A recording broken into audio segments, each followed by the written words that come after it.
আদা রসুন পেস্ট দিয়ে দিলাম, দেখো লঙ্কার গুঁড়ো দিয়ে দিলাম,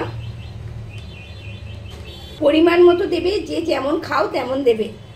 ধনিয়া পাউডার দিয়ে দিলাম, জিরের গুঁড়ো দিয়ে দিলাম, পরিমাণ মতো টক দই দিয়ে দিলাম,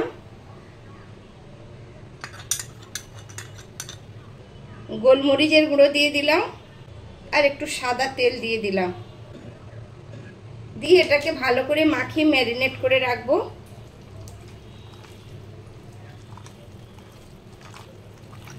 পরে আমি যখন রান্না করব তখন একটু কালারের জন্য কাশ্মীরি লঙ্কার গুঁড়ো দিয়ে দেবো, ওটা এখন দেবো না, পরে আমি দেবো। ভালো করে ম্যারিনেট করে তোমরা প্রায় 1.5-2 ঘন্টা রেখে দেবে, তাহলে খুব সুন্দর হবে। কিন্তু দেখো আমার ম্যারিনেট ভালো করে মাখিয়ে নেবো, ভালো করে মাখাবে। এটা যত ভালো মাখাবে তত মশলাটা ভেতরে ঢুকবে, তত সফট হবে একদম। দেখো আমার ম্যারিনেট হয়ে গেছে, ঢেকে আমি 2 ঘন্টা রেখে দেবো। সরিষার তেল দিয়ে দিলাম পরিমাণ মতো, তোমরা যে যেমন তেল খাও ঠিক তেমন তেলটা দেবে। গোটা গরম মশলা দিয়ে দিলাম, দেখো। এবার পেঁয়াজগুলো আমি ওটার মধ্যে দিয়ে দেব, বেশ পরিমাণ মতো একটু পেঁয়াজ নেবে, যেহেতু চিকেন ওই জন্য একটু বেশি করে পেঁয়াজ না দিলে ভালো লাগে না। দেখো পেঁয়াজটা আমি এইভাবে ভালো করে একদম ব্রাউন ব্রাউন করে ভেজে নেবো, একদম ব্রেস্তার মতো করে ভেজে নেবো। তো বন্ধুরা, রান্না হলো একটা আর্ট। রান্নাতে তুমি মন দিয়ে করবে, দেখবে সেটা সুন্দর হতেই হবে, টেস্টি হতেই হবে। ওই জন্য রান্না যখন করবে একটু মন দিয়ে করবে, দেখবে রান্না খুব সুন্দর হয়। আর বাড়ির লোকেদের কাছে তোমার গুণাগুণ শুনতেও ভালো লাগবে, বলবে বাহ বেশ সুন্দর তো হয়েছে।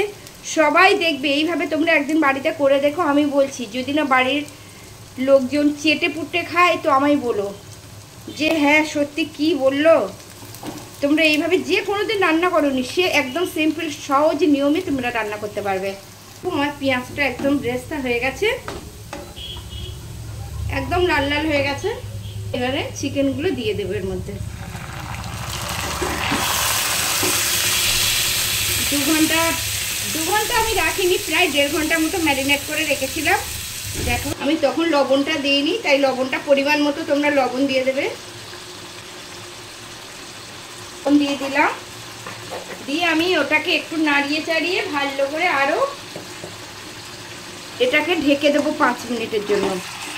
আমি একটু জলটা ধুয়ে বাটিটা ধুয়ে একটু জল দিয়ে দিলাম, দিয়ে আমি ওটাকে ঢাকা দিয়ে দেবো। দেখো আমি এটাকে ঢাকা দিয়ে দেবো এরকম 5 মিনিট ধরে, এখন ভালো করে একটু সিদ্ধ হোক। দেখো আমি একটু আবার ঢাকনাটা খুলে একটু নাড়িয়ে চাড়িয়ে নেব, একটু নাড়িয়ে ভালো করে এপিট ওপিট করে আবার একটু ঢেকে দেব। এইভাবে রান্নাটা করব। ওই যে ঝোলটা দিয়েছি, যে জলটা দিয়েছি না অল্প করে বাটি ধুয়ে, ওই জলেতে রান্না হয়ে যাবে। এর মধ্যে আর অন্য কোনো জল পড়বে না এক্সট্রা।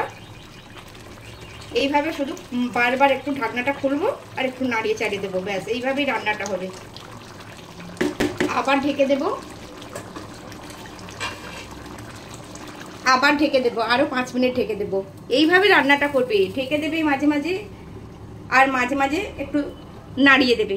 এইভাবে তোমরা পুরো রান্নাটা করবে, এর মধ্যে আর জল টল কিছু পড়বে না। আরও 5 মিনিট হয়ে গেছে, আমি আবার একটু ভালো করে নাড়িয়ে দেব।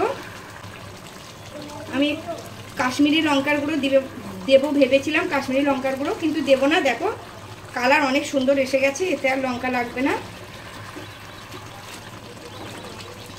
অনেক সুন্দর কালার এসে গেছে। আর ঢাকবো না, এরকম বারবার নাড়াতে থাকবো, কষিয়ে নেব। দেখো কি সুন্দর কালার এসেছে, একদম এত সুন্দর কালার এসেছে, শুধু দেখো। দেখো আমি একটু কসুরি মেথি রেখেছি, ওটা দিয়ে দেব, দিয়ে আরও 5 মিনিট একটু নাড়াচাড়া করে নামিয়ে নেব। কসুরি মেথি দিলে সুন্দর একটা মনে হবে তুমি রেস্টুরেন্টে খাচ্ছ। এই রেসিপিটা তুমি ভাত দিয়ে বলো, পরোটা, লুচি, রুটি যা দিয়ে বলো সব কিছুতেই ভালো যাবে। পরোটা কিংবা রুটি হলে তো কোনো কথা হবে না, একদম খুব সুন্দর হয়। আমিও তো মাঝে মাঝে বিরিয়ানির সঙ্গে চাপ না করে এই রেসিপিটা করি, সবাই খুব ভালো খায়। একবার এইভাবে বানিয়ে দিও, বাড়ির বাচ্চা কাচ্চারা দেখবে রেস্টুরেন্টে আর যাবে না, বলবে এরকম রান্না করে দাও মা, আর পরোটা করে দাও। মনে হবে নান পরোটা যাই করে দেবে, তার সঙ্গে এটা এত ভালো যাবে না কি বলবো। দেখো আমার রান্না হয়ে গেছে, কালারটা শুধু দেখেছো তোমরা, কালারটা কি দারুণ এসছে দেখো। আর চিকেনও সিদ্ধ হয়ে গেছে, দেখো ছেড়ে যাচ্ছে, টক দই দেওয়া ছিল না, জলও ছেড়েছে। আর একটু চিকেনটাও একদম সুন্দর, অনেকক্ষণ ম্যারিনেট করা ছিল, সেই জন্য তোমরা ম্যারিনেট যত বেশিক্ষণ রাখবে তত চিকেনটা টেস্টি হবে এবং একদম সফট সফট হবে একদম। এইভাবে তোমরা কিন্তু করো একদিন। ভিডিওটা যদি তোমাদের ভালো লাগে লাইক শেয়ার অ্যান্ড কমেন্ট করো, আর শেয়ার করে সবাইকে দেখার সুযোগ করিয়ে দিও। আজকের রেসিপিটা এই পর্যন্ত। দেখো আমার রান্না হয়ে গেছে।